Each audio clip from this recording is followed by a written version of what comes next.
In this problem, they give us the quantity x plus 3y squared equals 10. They want us to determine the numerical value of 6x squared plus 36xy plus 54y squared. Now, what we can do is we can say, well, wait a minute, if this is squared, we can expand this. We can FOIL it out. So x plus 3y times x plus 3y is equal to 10. So now if we FOIL this, we get x squared plus 3xy plus 3xy plus 9y squared equals 10. So if we combine like terms, we get x squared plus 6xy plus 9y squared equals 10. So this still equals 10 because all we did was we just FOILed out what was here. Now we don't want this, we want this. Now let's compare what we know to what we want to know.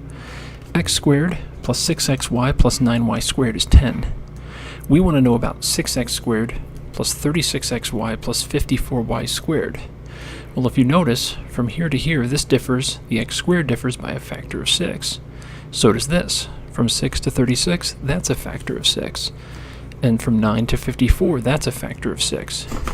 So, all we have to do is take this whole thing and multiply it all by 6.